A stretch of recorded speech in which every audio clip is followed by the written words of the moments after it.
I'm Tina Roth Eisenberg. I'm a designer. I used to have clients, and most of you probably know me by my Twitter handle, SwissMiss. When I spoke here 2 years ago, I still ran a design studio, and took 2 weeks right after my talk, I took the biggest leap of faith ever in my career because I decided it was time to go on a client sabbatical. Though that year is over, and my client sabbatical has been extended indefinitely because I've never been happier in my life, and even my husband begged me to not go back to client work. I guess I'm a better wife, clientless as well. So you probably wonder, how was I able to do the switch of running a design studio and paying my bill that way to saying no to clients? And that's what I want to explain to you. So I started over the past few years a few side projects while running my design studio that accidentally started to generate income. Some people call me the queen of accidental businesses. One of them is my design blog, which is swiss-miss.com, which has attracted a lot of readership, and therefore I was able to put some subtle ads on there, which pay some of my bills. Then there's a co-working space, which I call my happy place, which is in Dumbo, and it's 30 people that I hugely admire and look up to that all work out of the same space, and it's my happy place, my source of inspiration, and we have the best geeky lunch talks ever. Then there's a lecture series I started, also 3 years ago, here in New York, called Creative Mornings, which is a free breakfast lecture series which has exploded over the past 7 months, and we are now in 24 cities all over the world.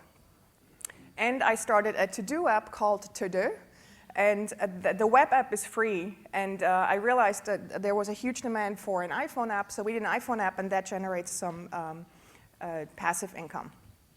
So it's those 4 side projects that allowed me to take this leap of faith and go clientless. And all of these things I started not with the intent of making money. Money always came kind of accidentally. And I'm a huge believer in side projects and in the importance of it, and the importance of making time for side projects.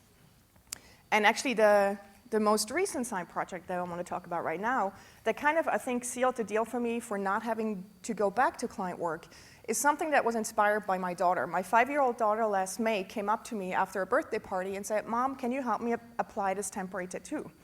And she pulls it out of her bag, and I found myself once again complaining about the hideous aesthetic of these ugly, cheaply produced temporary tattoos.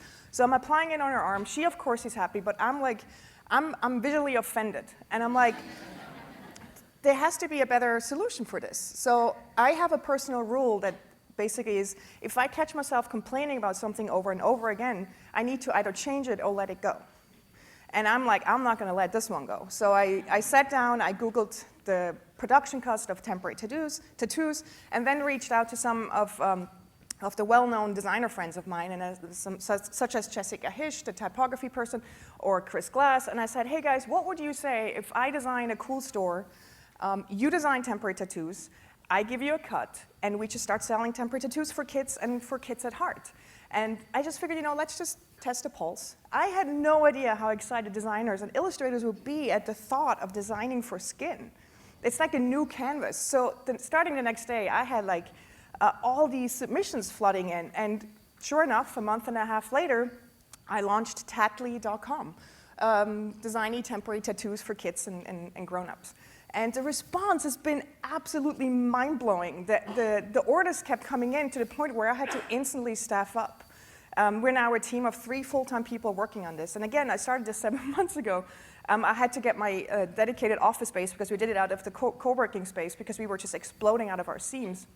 We have over 30 contributors right now, like our Tattly family is like over 30 people. We have over 100 designs. We just ordered 70 new ones last week, and we're just growing. It's been the most magnificent experience ever. We shipped to over 85 countries over the last 7 months. We just shipped to a princess in Kuwait last week. We had actors order. Like we have like this bell that we ring whenever someone famous orders. And I've overheard parents tell me that the kid will not use the word temporary tattoo anymore. It's like Tattly now. Like it's like the Band-Aid. It's like Tattly. And that's kind of my goal. And my goal is that this will pay for my daughter's college, because that would be the coolest college essay ever if she could say, I inspired my mom to start this business and now it pays for my college. And now we're trying to get in all, we have like about over 55 stores all over the world, and like we're trying to figure out this wholesale thing, and it's a huge learning experience, and it's so much fun. And I feel like that this experiment, this Tattly side project, is like one of the best examples that side projects need to be taken seriously, and we need to make time for them. And I feel extremely lucky and extremely blessed the way this has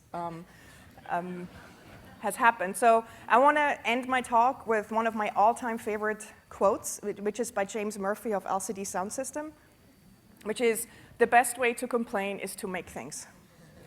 Thank you.